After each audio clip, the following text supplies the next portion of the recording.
Это программа «Актуальное интервью». В студии Иван Лазаренко. Здравствуйте. Делегация Госсобрания Ил-Тумен, возглавляемая председателем парламента Петром Гоголевым, приняла участие в работе общего собрания Парламентской ассоциации «Дальний Восток и Забайкалье», которая состоялась в Южно-Сахалинске. Парламентарии республики внесли ряд предложений в федеральные программы.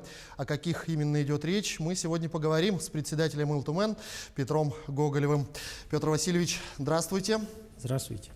Поясните, пожалуйста, нашим зрителям, чем занимается Ассоциация Дальнего Востока и Забайкалья, какие полномочия имеет и какова ее структура?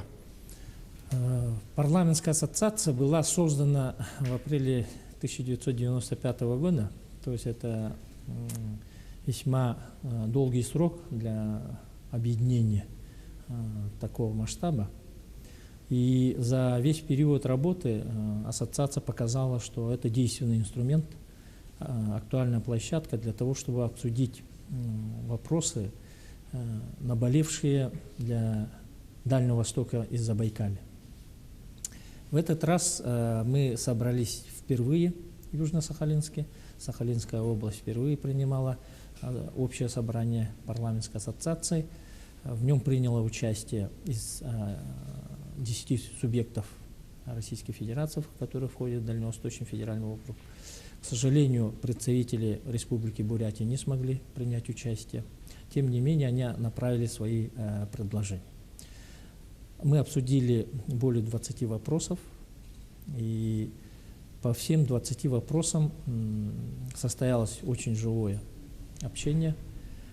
Нельзя сказать, что все вопросы заранее мы утрясаем, мы вносим предложения, и эти предложения выносятся на обсуждение. Так, по отдельным вопросам мы не пришли к единому мнению, и принято решение доработать.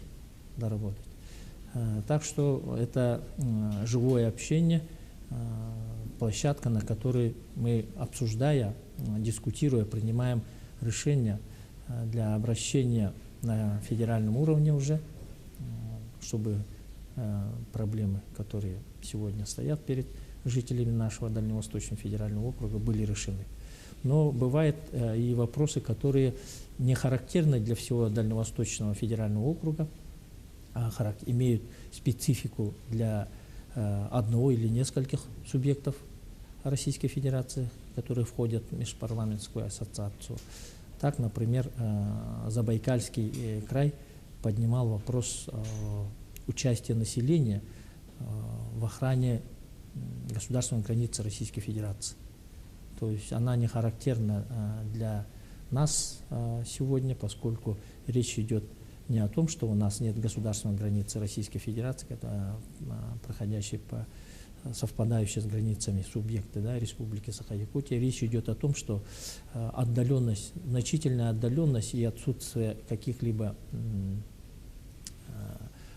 какой-то плотности населения, да, в Забайкальском крае создает определенные угрозы, да, в том числе есть, как сказали, есть различные внешние угрозы, и Забайкальский край предлагает наделить население определенными полномочиями для того, чтобы участвовать в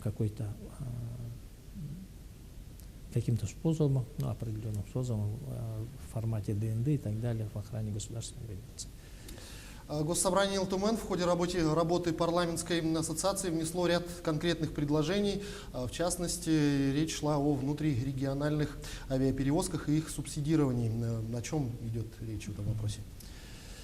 Если мы рассмотрели более 20 вопросов, то 3 из них были в том числе инициированы Государственным собранием Ил-Тумен Республики. Один вопрос, который касается заданного вами вопроса, Иван, он был объединен вместе с Сахалинской областной думой. По нему мы выработали общую позицию. Несмотря на то, что Сахалинская область является регионом, который имеет профицитный бюджет, вопросы, касающиеся развития малой авиации, регионального, межрегионального межрегиональных авиасообщений имеют очень большую остроту. Так, более 90% населения Сахалинской области и Камчатского края, для них единственный путь, способ сообщений с материковой частью – это воздушный транспорт. То есть для нас же тоже это вопрос актуален. Мы его ставим уже длительное время.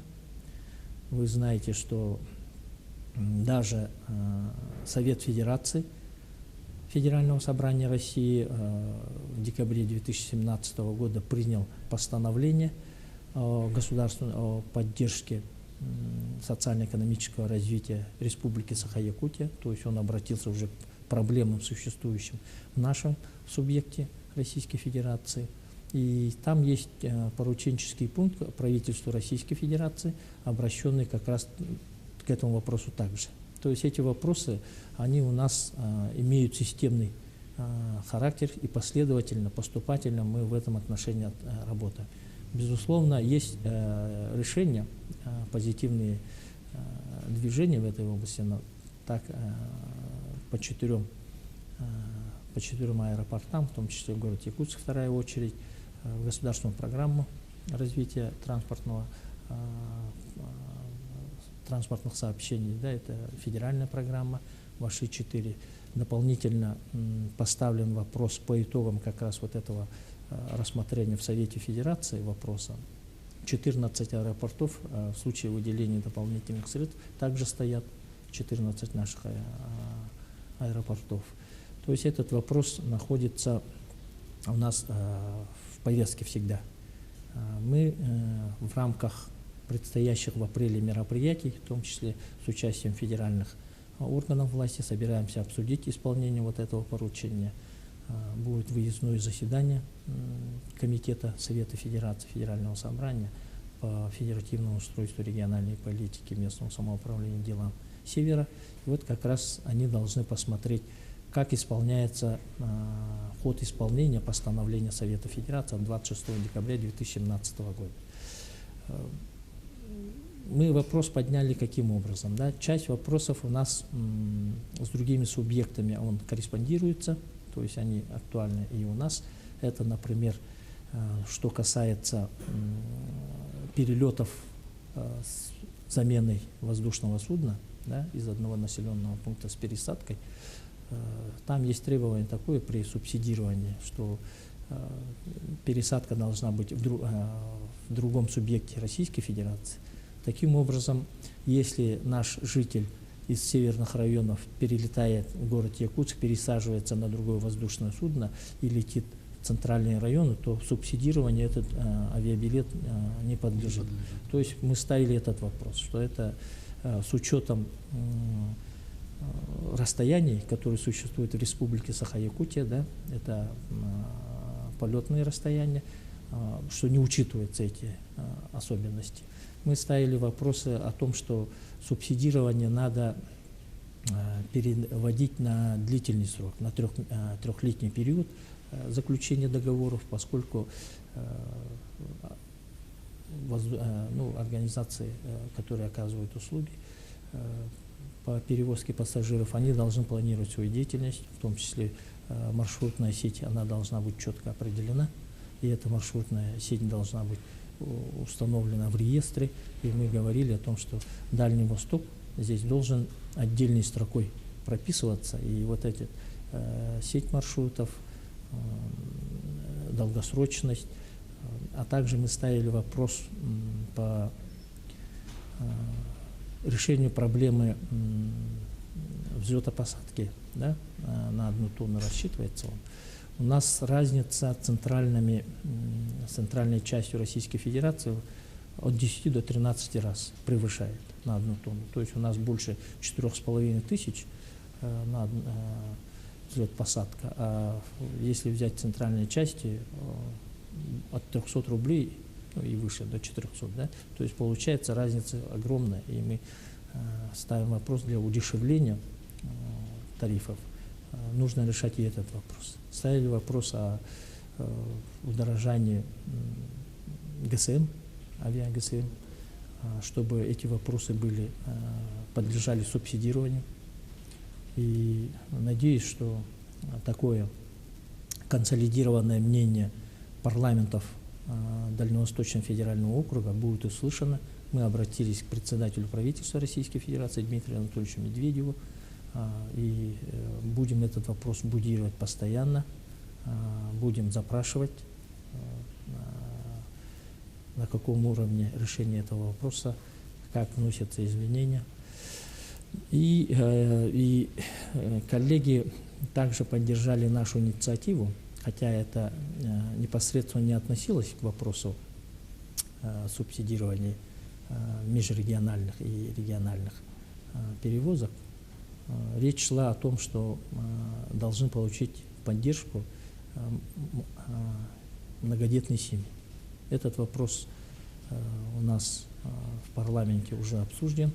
Мы на следующей неделе будем на очередном пленарном заседании рассматривать закон о государственной поддержке многодетных семей, где ставим вопрос о том, что нужно включать в компенсацию, то есть субсидирование, перелеты членов семьи до 23 лет, если они являются студентами очной формы обучения. Да? И такой же вопрос мы подняли в рамках обращения к председателю правительства Российской Федерации. Этот вопрос тоже будет озвучен и будет включен, что нужно до 23 через решение внесения изменений в правила выделения субсидий. Насколько я знаю, якутские парламентарии внесли еще одно предложение. Это предложение в разрабатываемую сейчас федеральную программу устойчивого развития села. Об этом расскажите, пожалуйста. В послании Федеральному собранию президент страны Владимир Владимирович Путин особо подчеркнул важность, необходимость возвращения к обсуждению этой темы. Вы знаете, что 1 января 2018 года действие этой федеральной целевой программы было приостановлено, она стала подпрограммой в рамках другой государственной программы Российской Федерации. Безусловно, статус решения вопросов был изменен и в худшую сторону. Надо поблагодарить президента Российской Федерации Владимира Владимировича Путина, что обратил на это внимание. И на сегодняшний день дано четкое поручение, что с 1 января 2020 года программа должна начать действовать. Мы на днях получили официально проект этой программы. Создана межведомственная рабочая группа, куда вошли члены правительства Республики Саха-Якутия, народные депутаты республики. И совместно мы будем вырабатывать консолидированное мнение.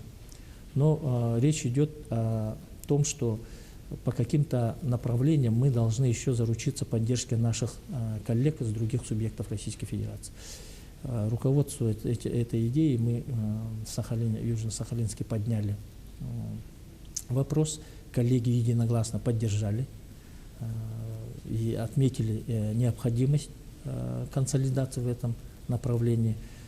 Там есть, можно сказать, два вектора решения вопроса. Первый вектор – это обращение, внесение предложений в проект федеральной программы для того, чтобы там учли. И второй вектор – это обращение уже к самим субъектам Российской Федерации, то есть к нам самим обращено, что мы должны обязательно вопросы софинансирования решить в наших государственных бюджетах.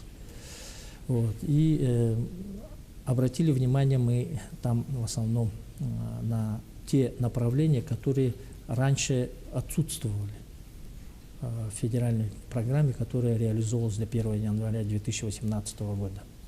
Там несколько направлений. Это развитие энергообеспечения электричеством в агропромышленном комплексе, это вопросы водоподачи, где имеется дефицит, в целом вопросы мелиорации сельхозземель, да? Это комплексное благоустройство территорий сельских населенных пунктов, ну и так далее. То есть мы акцентировали внимание не на тех вопросах, которые уже сегодня в проекте программы имеются, обратили внимание на те, которые не отражены и по которым нужно вырабатывать свою позицию, в том числе на федеральном уровне. На сегодняшний день депутат Государственной Думы Федерального собрания Галина Иннокентьевна Данчикова обратилась к нам, чтобы мы выработали свою позицию и направили ей. То есть Галина Иннокентьевна, нужно поблагодарить Галину Иннокентьевну, что она сегодня в диалоге решает вопросы, которые актуальны не только для Республики Саха-Якутия, но и характерны для всего Дальнего Востока. Мы надеемся, что межведомственная рабочая группа также обратит на это внимание.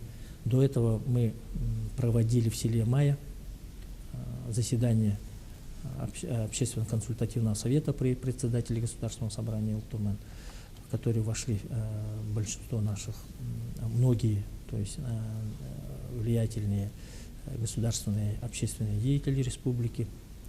Они выработают тоже свою позицию по этому вопросу, и мы консолидированно уже вот эту свою позицию доведем до федеральных органов власти.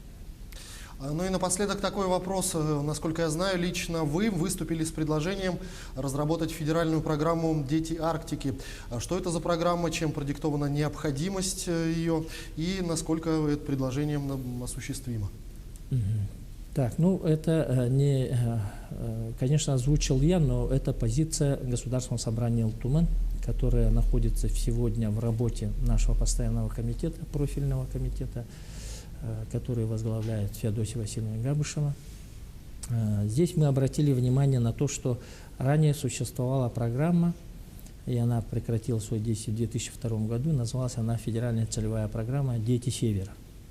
«Дети Севера», благодаря этой программе мы смогли решить очень большой круг вопросов, начиная от охраны здоровья детей на севере, оснащения наших социальных учреждений автотранспортом и так далее. Да, то есть вопросы материально-технической базы социальных учреждений также решались через эту программу. И на сегодняшний день актуальным для нас представляется, что нужно сегодня разрабатывать, перед тем, как мы перейдем на модельное бюджетирование, сделав акценты на 4 направлениях в рамках данного проекта. Это прежде всего, конечно, здоровье детей, проживающих в Арктике, это доступность качественного образования, второе, охватывая там цифровое неравенство и так далее. Да? Третье – это вопросы развития учреждений культуры и спорт, физическая культура. То есть вот по 4 направлениям мы предлагаем разработать федеральную целевую программу «Дети Арктики». Конечно, из дальневосточных субъектов только мы и Чукотка имеем арктические территории, но тем не менее все субъекты Российской Федерации, которые входят в Дальневосточный федеральный округ, они единогласно поддержали. И считают, что нужно в этом направлении работать.